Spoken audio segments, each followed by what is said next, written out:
ನಮಸ್ಕಾರ. ಈ ದಿನ ವಿಶೇಷವಾದ ಒಂದು ದೈವ ಮಾಹಿತಿಯನ್ನು ಹಂಚ್ಕೊಳ್ತಾ ಇದ್ದೀವಿ. ಇದೇ ಜೂನ್ 17ನೆಯ ತಾರೀಕು ಗಾಯತ್ರಿ ಜಯಂತಿ ದೇವಿಯ ಆರಾಧನೆ ಇದ್ದು, ಗಾಯತ್ರಿ ದೇವಿಯ ಹುಟ್ಟಿದ ದಿನವೇ ಗಾಯತ್ರಿ ಜಯಂತಿಯನ್ನಾಗಿ ಆಚರಿಸಲಾಗುತ್ತದೆ.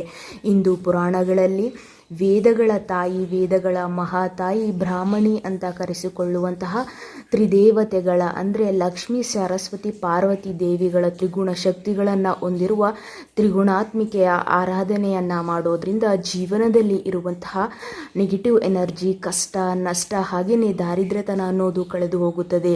ಜೀವನದಲ್ಲಿ ಯಾವುದೇ ರೀತಿಯಾದಂತಹ ಹಂತದಲ್ಲೂ ನೀವು ಏಳಿಗೆಯನ್ನೇ ಕಾಣ್ತಾ ಇಲ್ಲ. ಪ್ರತಿದಿನವೂ ಕಷ್ಟನೇ ಆಗ್ತಾ ಇದೆ, ಸಾಲ ಜಾಸ್ತಿ ಆಗ್ತಿದೆ, ಏನೇ ಮಾಡಿದ್ರೂ ಸಹ ಈ ಒಂದು ಸಮಸ್ಯೆಗಳಿಂದ ಹೊರಬರಲಿಕ್ಕೆ ಆಗ್ತಿಲ್ಲ ಅಂತ ಹೇಳುವವರು ತಪ್ಪದೆ ಜೂನ್ 17ನೆಯ ತಾರೀಕು ಈ ದೇವಿಯ ಆರಾಧನೆಯನ್ನು ಮಾಡಿ ಈ ಒಂದು ಮಂತ್ರವನ್ನು ಪಠಿಸೋದ್ರಿಂದ ನೀವು ಅಂದುಕೊಂಡಂತಹ ಕೆಲಸಗಳು ಸರಾಗವಾಗಿ ಆಗುತ್ತೆ. ಹಾಗೆಯೇ ನೀವು ಯಾವುದೇ ರೀತಿಯಾದಂತಹ ತೊಂದರೆಯಲ್ಲಿದ್ದರೂ ಸಹ ಆ ತೊಂದರೆಯಿಂದ ಪಾರಾಗಲಿಕ್ಕೆ ಈ ಒಂದು ಮಂತ್ರ ಹಾಗೆಯೇ ಗಾಯತ್ರಿ ದೇವಿಯ ಆಶೀರ್ವಾದ ನಿಮ್ಮನ್ನು ಕಾಯುತ್ತೆ ಅಂತ ಪುರಾಣಗಳಲ್ಲಿ ಉಲ್ಲೇಖಗಳಿವೆ.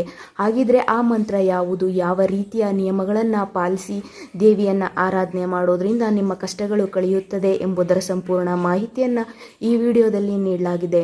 ನೀವಿನ್ನೂ ನಮ್ಮ ಡಿವೈನ್ ಮೀಡಿಯಾ ಯೂಟ್ಯೂಬ್ ಚಾನಲ್ಗೆ ಸಬ್ಸ್ಕ್ರೈಬ್ ಆಗಿಲ್ಲ ಅಂದರೆ ಈ ಕೂಡಲೇ ಸಬ್ಸ್ಕ್ರೈಬ್ ಮಾಡಿಕೊಂಡು ಪಕ್ಕದಲ್ಲೇ ಕಾಣುವ ಬೆಲ್ ಐಕಾನ್ ಪ್ರೆಸ್ ಮಾಡೋದ್ರಿಂದ ನಾವು ಹಾಕುವ ಎಲ್ಲ ಮಾಹಿತಿಗಳು ನಿಮ್ಮ ಫೋನ್ಗೆ ಉಚಿತವಾಗಿ ಬರುತ್ತದೆ. ಭಾರತ ಸಂಸ್ಕೃತಿಯ ತಾಯಿ, ವೇದಗಳ ಮಾತೆ ಎಂದು ಗಾಯತ್ರಿ ದೇವಿಯನ್ನು ಕರೆಯುತ್ತಾರೆ. ಕಾರಣ ಎಲ್ಲ ವೇದಗಳು ಹುಟ್ಟಿಕೊಂಡಿದ್ದು ತಾಯಿ ಗಾಯತ್ರಿ ದೇವಿಯಿಂದ ಅಂತ ನಂಬಲಾಗಿದೆ. ಯಾರೆಲ್ಲ ಗಾಯತ್ರಿ ದೇವಿಯನ್ನು ಆರಾಧನೆ ಮಾಡ್ತಾರೋ ಅವರ ಜೀವನದಲ್ಲಿ ಎಲ್ಲ ರೀತಿಯ ಸುಖಗಳು, ದುಃಖಗಳು, ಹಾಗೆಯೇ ಎಲ್ಲ ರೀತಿಯ ಅದೃಷ್ಟಗಳು, ಆರೋಗ್ಯಕರ ಜೀವನ, ಬುದ್ಧಿವಂತಿಕೆಯನ್ನು ಸಹ ಪಡೆಯುತ್ತಾರೆ. ಹಾಗೆಯೇ ಗಾಯತ್ರಿ ದೇವಿಯಲ್ಲಿ ತ್ರಿಗುಣಾತ್ಮಕ ದೇವಿಯ ರೂಪ ಅಂತ ಪೂಜಿಸಲಾಗುತ್ತದೆ. ಪಾರ್ವತಿ, ಸರಸ್ವತಿ, ಲಕ್ಷ್ಮಿ, ಹೀಗೇ 3 ದೇವತೆಗಳ ಸಮ್ಮಿಲನವೇ ಗಾಯತ್ರಿ ದೇವಿಯ ರೂಪ ಅಂತ ನಂಬಲಾಗಿದೆ. ಹಾಗೆಯೇ ಗಾಯತ್ರಿ ದೇವಿಯನ್ನು ಯಾರೆಲ್ಲ ಪೂಜೆಯನ್ನು ಮಾಡ್ತಾರೋ ಅವರ ಜೀವನ ಹಾಗೆಯೇ ಅವರ ಒಂದು ಬದುಕು ಯಾರು ಊಹಿಸದ ರೀತಿಯಲ್ಲಿ ಬದಲಾಗುತ್ತೆ ಅಂತ ಹೇಳ್ತಾರೆ. ಗಾಯತ್ರಿ ದೇವಿಯ ಆರಾಧನೆಯಿಂದ ಜೀವನದಲ್ಲಿರುವಂತಹ ಯಾವುದೇ ನಕಾರಾತ್ಮಕ ಶಕ್ತಿಗಳಾಗಿರಬಹುದು ಅಥವಾ ಏಳಿಗೆ ಕಾಣದೆ ಕಷ್ಟಪಡ್ತಾ ಇರುವವರು, ಸಾಲ ಬಾಧೆ, ಹೀಗೇನೆ ಹಲವಾರು ತೊಂದರೆಗಳಿಂದ ನೀವೇನಾದರೂ ಬಳಲ್ತಾ ಇದ್ದರೆ ಗಾಯತ್ರಿ ದೇವಿಯನ್ನು ಇದೇ ಜೂನ್ 17ನೆಯ ತಾರೀಕು ಜ್ಯೇಷ್ಠ ಮಾಸದ ಶುಕ್ಲ ಪಕ್ಷದ ಏಕಾದಶಿ ಎಂದು ಬೆಳಗ್ಗೆನೇ ಎದ್ದು ಶುಚಿಭೂತರಾಗಿ ಗಾಯತ್ರಿ ದೇವಿಯ ಫೋಟೋದ ಮುಂದೆ ಗಾಯತ್ರಿ ದೇವಿಗೆ ಇಷ್ಟವಾದ ಹಳದಿ ಅಥವಾ ಕೆಂಪು ಬಣ್ಣದ ಹೂಗಳಿಂದ ತಾಯಿಯನ್ನು ಅಲಂಕರಿಸಿ ತಾಯಿಗೆ ಧೂಪ ದೀಪವನ್ನು ಬೆಳಗಿದ ನಂತರ ಈ ಒಂದು ಮಂತ್ರವನ್ನು ಶ್ರದ್ಧಾ ಭಕ್ತಿಯಿಂದ 21 ಬಾರಿ ಪಠಣೆಯನ್ನು ಮಾಡಬೇಕಾಗುತ್ತೆ. ಅದುವೇ ಗಾಯತ್ರಿ ದೇವಿಯ ಮೂಲ ಮಂತ್ರ.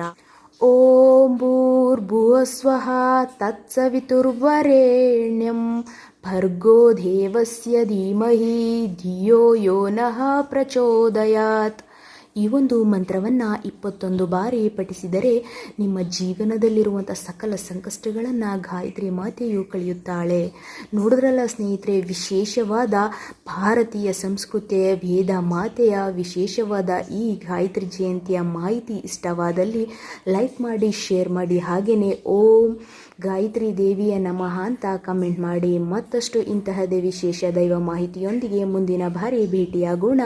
ಅಲ್ಲಿಯವರೆಗೂ ಧನ್ಯವಾದಗಳು.